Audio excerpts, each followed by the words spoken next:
మహాగణాధిపతయే నమః. ఓం గురుభ్యో నమః. ఓం శ్రీమాత్రే నమః. అరుణాం కరుణాతరంగితాక్షీం ధృతపాశాంకుశపుష్పబాణచాపాం అనిమాదిభిరావృతాం మయూకైః అహమిత్యేవ విభావయే భవానీం. శ్రీమాత్రే నమః. ప్రేక్షకులకి ఆ లలితాంబిక అమ్మవారి యొక్క అనుగ్రహం పరిపూర్ణంగా కలగాలని మనస్ఫూర్తిగా కోరుకుంటూ మనం ఈరోజు చెప్పుకోబోయే టాపిక్ ఏంటంటే, శుక్రుడు తన ఓన్ హౌస్ న్యాచురల్ సెకండ్ హౌస్లోకి మారుతున్నాడు. అంటే వృషభ రాశిలోకి శుక్రుడు వెళ్తున్నాడు. ఈ శుక్రుడు వృషభంలోకి వెళ్ళడం వల్ల ద్వాదశ లగ్నాల వారికి, ఎందుకంటే శుక్రుడు అక్కడికి వెళ్తున్నాడు అంటే మిగతా గ్రహాల యొక్క కాంబినేషన్లో రిజల్ట్ ఇస్తుంది. మిగతా గ్రహాలు ఎక్కడున్నాయి మనకి? ఈ జూన్ 28వ తేదీ నుంచి ఆల్మోస్ట్ ఒక 1 మంత్ ఉంటాడు అక్కడ శుక్రుడు.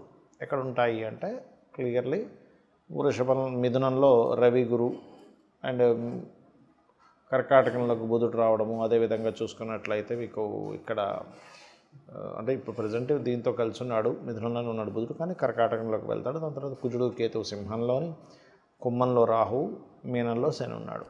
అయితే శుక్రుడు ఓన్ హౌస్లో ఉన్నప్పుడు ద్వాదశ లగ్నాల వారికి, లగ్నం తెలియదండి అంటే రాశి హ్యాపీగా చూసుకోవచ్చు, అందులో ఎటువంటి ఇబ్బంది లేదు.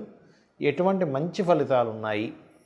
శుక్రుడు మరి ఓన్ హౌస్లో ఉన్నప్పుడు ఏదైనా కొన్ని రాసులకి, కొన్ని భావాలకి ఇబ్బందికరమైన ఫలితాలు ఇస్తాడా? ఇస్తే ముఖ్యంగా ఎటువంటి జాగ్రత్తలు తీసుకోవాలనేటువంటి విషయాలను మనం తెలుసుకుందాం. కుంభలగ్నము, కుంభరాశి. కుంభం వారికి ఎప్పటి నుంచో ఒక ప్రాపర్టీ కొనుగోలు చేయాలి, లేదా ఒక గృహం సొంతంగా కట్టుకోవాలి. ఫ్యాషన్ రిలేటెడ్ సంబంధించినటువంటివి, ఆర్ట్ రిలేటెడ్ సంబంధించినవి, కొంతమంది ఫ్యాషన్ వీటిలో జాయిన్ అవుతూ ఉంటారు, క్రియేటివ్ వీటిలో. అటువంటి విద్యలో నేర్చుకోవడానికి చాలా అనుకూలంగా ఉంది. తల్లి యొక్క సపోర్ట్ లభించడం, ఇటువంటివన్నీ ఉన్నాయి. కాకపోతే శుక్రుడు అక్కడ ఉన్నప్పుడు ఒక్కొక్కసారి ఏమవుతుంటుందంటే ఈ అప్పుల విషయంలో కొన్ని జాగ్రత్తలు తీసుకోవాలనేటువంటి బలంగా చూపిస్తుంది.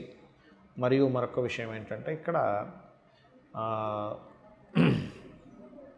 ఇన్వెస్ట్మెంట్స్ చేసేటప్పుడు, ఎందుకంటే సప్తమ స్థానం కుజుడు, కేతువు అయినందుకు ఇక్కడ వివాహ నిర్ణయాల విషయంలో కానివ్వండి, పార్ట్నర్స్తో కలిసి ఇన్వెస్ట్మెంట్స్ చేసేటువంటి విషయాల్లో కానివ్వండి, కాస్త జాగ్రత్త వహించాలి. ఎందుకంటే సప్తమం అనేటువంటిది జీవిత భాగస్వామిని సూచించే స్థానం. ఈ 3వ అధిపతి వెళ్ళి సప్తమంలో ఉన్నాడు. కాబట్టి ఒక సంబంధం కుదరాలన్నా, ఒక పార్ట్నర్ని ఒప్పించి వాళ్ళ ద్వారా మీరు ఇన్వెస్ట్మెంట్స్ తెచ్చుకోవాలన్నా కాస్త ఎక్కువ ప్రయత్నం చేసేటువంటి సమయం ప్రస్తుతం నడుస్తుంది. కాబట్టి ఈ విషయంలో జాగ్రత్తగా ఉండండి. కానీ ఎప్పటి నుంచో మీ డ్రీమ్ కార్ కానివ్వండి, డ్రీమ్ హోమ్ అంటూ, డ్రీమ్ ప్లేస్ అంటూ ఉంటాం. ఒక ప్రదేశానికి వెళ్ళడమే కొంతమందికి అదొక డ్రీమ్గా ఉంటుంది. మేము ఫలానా హిమాలయాలకు వెళ్ళామండి, లేకపోతే ఇంకో దగ్గర అద్భుతమైన ప్రదేశం, ఇటువంటివన్నీ కూడా నెరవేరుతాయి.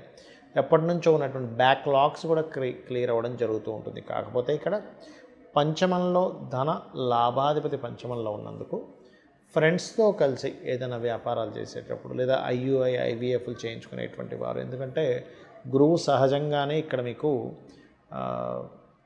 కుటుంబకారకుడు మరియు సంతానకారకుడు, సహజ గురువు, సంతానకారకుడు, రవి గురువులు ఇద్దరు కూడా.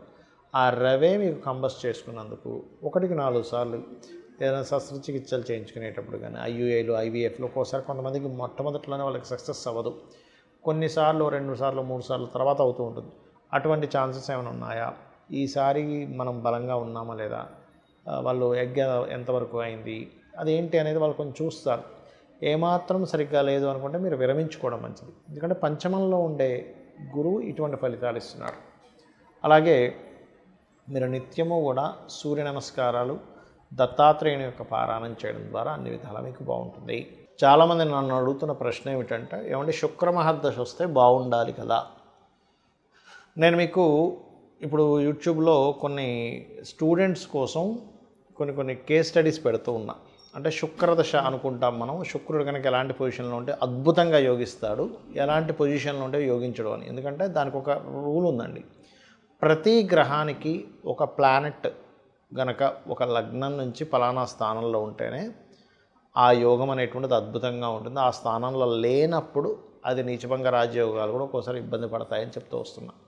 అందుకని మీరు అర్థం చేసుకోవాల్సింది ఏంటంటే, శుక్రుడు అనగానే అద్భుతం, గురువు అనగానే అద్భుతం, లేకపోతే శని అనగానే నీచం అని అనుకోకండి. అది ఎలా ఇస్తుంది? ఎందుకంటే మీరు అర్థం చేసుకోవాల్సింది, ధనము ఒకే రూపంలో రావట్లే ఈ ప్రపంచం మొత్తం కూడా. ఒకరు చెత్త నమ్ముకొని కూడా బిజినెస్ చేస్తే ఇంకో వ్యక్తి బంగారం అమ్మితే డబ్బులు వస్తున్నాయి, ఇంకో వ్యక్తికి నీరు అమ్మితే డబ్బులు వస్తున్నాయి, ఇంకో వ్యక్తికి ఆక్సిజన్ అమ్మితే డబ్బులు వస్తున్నాయి, ఇంకో వ్యక్తి పెట్రోల్ అమ్మితే డబ్బులు వస్తున్నాయి, ఇంకో వ్యక్తి సర్వీసెస్ చేస్తే ధనం వస్తుంది. అంటే ఏంటి? అన్నీ కారకత్వాలే. ఈ నూనె, ఐరన్ ఇదంతా శని. మరి ఐరన్ ద్వారా నూనె ద్వారా వచ్చేప్పటికి శని ద్వారా డబ్బులు వస్తుంది. శని కారకత్వం అదంతా కూడా. శుక్రుడు అంటే వాహనాలు, గృహాలు, లగ్జరీ ఐటమ్స్ ఇవన్నీ. ఇక్కడ ఏంటంటే మనం అర్థం చేసుకోవాల్సింది, శుక్రగ్రహము గనక ఎక్కడా పాడవ్వకుండా మీకు ధనయోగాన్ని ఇచ్చే దాంట్లో ఉంటే 100% లగ్జరియస్గా ఇస్తాడు ధనయోగం. నార్మల్గా ఇవ్వడు. ఇప్పుడు చూడండి, ధనం వస్తే దాన్ని అనుభవించే యోగం కూడా ఉంటుంది. చూడండి, కొంతమంది డబ్బులు వస్తాయి కొంతమందికి, కానీ ఏమీ అసలు ఇల్లు పెద్దగా చూడడానికి అంత గొప్పగా ఉండదు, పెద్దగా ఏమీ లగ్జరీ వస్త్రాలు కొనుక్కోరు, లగ్జరీగా హోటల్స్కి వెళ్ళి పెద్ద పెద్ద ఎంజాయ్ చేయడం ఏమీ ఉండదు. అసలు చాలా నార్మల్ లైఫ్ అనుభవిస్తుంటారు. ఎందుకు అంటే అక్కడ ఇచ్చేది శుక్రుడు కాదు. అదే ఇచ్చేది శుక్రుడు అనుకోండి, అప్పుడు అలా ఉంటుంది. అంటే శుక్రగ్రహం గనక బాగుంది, లగ్జరియస్ లైఫ్. అయితే ఇది ఎంతవరకు కరెక్ట్? అది బాగుందా లేదా? శుక్రదశ వస్తే లగ్జరియస్ లైఫ్ కాదు, బాగా అర్థం చేసుకోండి. శుక్రుడు బాగుండి మహాదశ వస్తే లగ్జరీ లైఫ్. శుక్రుడు పాడైపోయి మహాదశ వస్తే ఉన్న లగ్జరీ లైఫ్ కాస్త పోతుంది. ఇది అర్థం చేసుకోండి. మరి ఎలాగా? చాలామంది ఆశతో ఉంటారు, ఏమంటే నాకు శుక్ర మహాదశ రాబోతుంది, అద్భుతం, ఆహా ఓహో అని.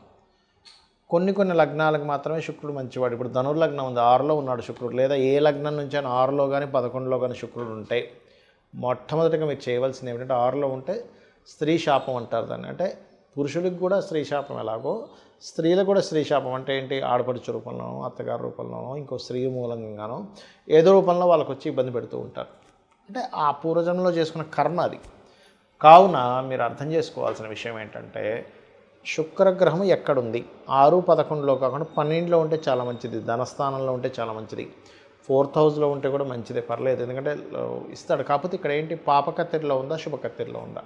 ఇదంతా నేను మీకు ఎందుకు చెప్తున్నానంటే, శుక్రుడు ధనానికి, లగ్జరీకి, సుఖానికి, భార్యకి, వీటికి కారకుడు. మనం మేజర్ లైఫ్లో మేజర్ రోల్ ప్లే చేస్తున్నాడు. ధనం లేకపోతే విలువ ఉండదు, మన అవసరాలు తీరవు. విలువలు అనేటువంటివి ధనం కంటే ఇంకా ఎక్కువ ఉన్నాయి. పేరు ప్రఖ్యాతలు కానివ్వండి, ఒక మన యొక్క క్యారెక్టర్, ఇవన్నీ ఎక్కువ విలువలు ఇస్తాయి. కానీ సొసైటీలో బాహ్యంగా కనబడే ధన విలువే.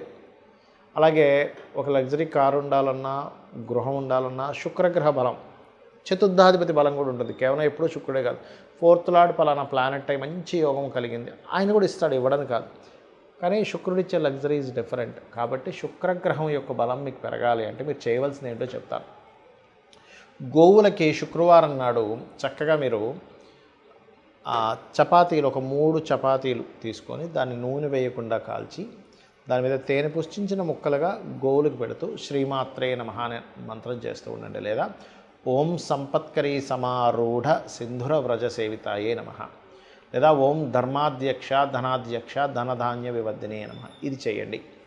చాలామంది తెలియక ఏకాదశంలో శుక్రుడు మంచిది అనుకుంటాడు. కాదు. ఏకాదశ శుక్రుడు ఉన్నటువంటి జాతకులకి మ్యారిటల్ లైఫ్ డిస్టర్బెన్సెస్ కానీ, అనుభవించాల్సిన సుఖాలు కానీ దూరమైనటువంటి జాతకాలు కొన్ని వేల జాతకాలు నేను చూపిస్తాను. కొన్ని వేలు, ఏదో 100 లేదో 10లో కాదు, వేలల్లో చూపిస్తాను. రీసెర్చ్ చేస్తే లక్షల్లో కూడా దొరుకుతాయి మనకి చెప్పాలంటే. ఎందుకంటే ఎక్కడా కూడా శుక్రుడు సుఖానికి కారకుడు కాబట్టి 12లోనే యోగిస్తాడు. మీరు చూసుకోండి, ఎనీ లగ్న 12th హౌస్ వీనస్ పాడవకుండా ఉన్నాడంటే ఆయనే మంచి లగ్జరీ, మంచి సుఖాన్ని ఇస్తాడు. సుఖకారకుడు. ఏ కారకుడు ఎక్కడ ఉంటే ఏమి ఇస్తాడు? 12th హౌస్కి నెగేటింగ్లో ఉంటే ఇవ్వడు. ఇది బాగా అర్థం చేసుకోండి. ఇది చాలా చాలా చాలా ఇంపార్టెంట్ అయినటువంటి విషయం గుర్తుపెట్టుకోండి. శుక్రుడి విషయంలో, అందరి విషయాల్లో కాదు. మిగతా గ్రహాలు ఏవైనా సరే 12లో యోగించమంటారు. కానీ ఇక్కడ మనం దేశకాలమాన పరిస్థితులను అర్థం చేసుకుంటూ వెళ్ళాలి. 12లో ఉండే గ్రహాలు ఒకప్పుడు అంటే అయ్యో మనిషి దేశదిమ్మరి అయిపోతాడు, ఎందుకు పనికి రాకుండా పోతాడు. ఇప్పుడు ఏంటి? ఒక మనిషి ఆ దేశంలోనే కాకుండా ప్రపంచ దేశాలు మొత్తం తిరిగి వస్తున్నాడు. కాబట్టి విదేశీ యోగాలు ఉంటాయి. ఆ 12లో ఉండే గ్రహాలకే ధనయోగం పడితే విదేశాల్లోనే ధనయోగం ఉంటుంది. ఇది మనం అర్థం చేసుకోవాలి. ఇక శుక్రుడి యొక్క స్థితిగతులు బాగోపోయినా మీకు మంచి చక్కటి ఫలితాలు రావంటే అమ్మవారి ఆరాధన మించింది మరొకటి లేదు. మరియు శుక్రగ్రహం దగ్గర దీపారాధనతో పాటు శుక్రుడు ఏ గ్రహాల ద్వారా అయితే కంబస్ట్ అయ్యాడా, అంటే అస్తంగత్వ దోషం రవి ద్వారా అవుతుంది, లేదా కేతువు ద్వారా అవుతుంది. ఒక్కోసారి కేతుతో శుక్రుడు కలిసి ఉన్నా కూడా ధనహీనతా యోగాలు, లేకపోతే అమ్మవారి భక్తులైతే అది మళ్ళీ తగ్గుతుంది. కాబట్టి గణపతి ఆలయాలకు వెళ్ళడము, కేతు, రవి లేదా ఏ పాపగ్రహాల మధ్య ఉన్నాడో ఆ పాపగ్రహాలకు సంబంధించినటువంటి గ్రహాల దగ్గర దీపారాధన చేయండి. అన్ని విధాలా మీకు బాగుంటుంది. శ్రీమాత్రే నమః.